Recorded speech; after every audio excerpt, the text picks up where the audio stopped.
আপনারা দেখছেন Bangla MG news. আমি অপর্ণা ভট্টাচার্য রয়েছে আপনাদের সাথে। আজকে আমরা এসে উপস্থিত হয়েছি রামজীবনপুর হাই স্কুল ময়দানে, যেখানে একটি পথসভার আয়োজন করা হয়েছে। আরজি করের যে মহিলা চিকিৎসক, তাকে যে নৃশংসভাবে ধর্ষণ করে হত্যা করা হয়েছিল, সেই হত্যার প্রতিবাদে এবং দোষীদের উপযুক্ত দৃষ্টান্তমূলক শাস্তির দাবিতে আজকে রামজীবনপুরবাসী এই পথসভার আয়োজন করেছে। উল্লেখ্য, যে রামজীবনপুরবাসী যে পথসভা আয়োজন করেছেন, তাতে শুধু যে মহিলারাই যোগদান করেছে তা নয়, মহিলাদের সাথে সাথে পায়ে পা মিলিয়ে চলেছে পুরুষরাও। এবং রামজীবনপুরবাসীরা, সমস্ত রামজীবনপুরবাসী স্বতঃস্ফূর্তভাবে এই মিছিলে অংশগ্রহণ করেছে। আমি আমার ক্যামেরা পার্সনকে বলবো সেই চিত্র তুলে ধরার জন্য।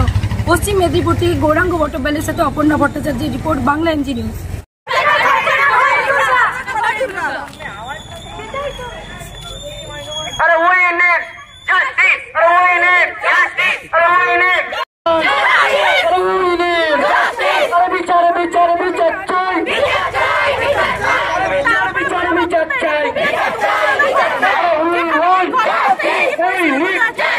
সুরক্ষা মেয়েদের নারী জগতে কোথাও নেই।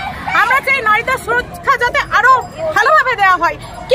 কি পরিস্থিতি আসছে না আসছে, একটা জায়গায় মেয়েটা কাজ করতে গেল, সেখানে কাজ করতে গিয়ে কি হলো, সেখানে তো সে নির্দ্বিধায় গিয়েছিল একটা ডিউটি দিতে। সে ভেবেছিল আমি ডিউটি দিয়ে ফিরে আসবো নিজের বাড়িতে। অসংখ্য অসুস্থ মানুষকে সে সুস্থ করার প্রতিজ্ঞায় নেমেছিল।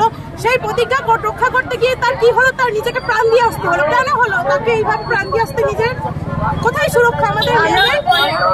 পরবর্তীকালে ক্ষেত্রে বাইরে যাবো তো আমাদেরকে মা বাবারা কোন সাহসে ছাড়, আমাদের ক্ষেত্রে এই সেম ঘটনা ঘটতে পারে। যে আমরা চাই এইটার বিচারের মাধ্যমে গোটা নারী জগৎকে তাদের অধিকার দেওয়া হোক, তাদেরকে দেওয়া হোক। না, আমরা বিচার দেবো।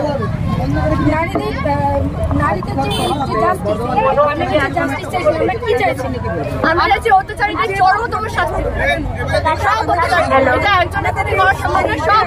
সব পিছনে আছে যে তাদের সমস্ত সবাইকে সামনে নিয়ে এসে এর বিচার করা।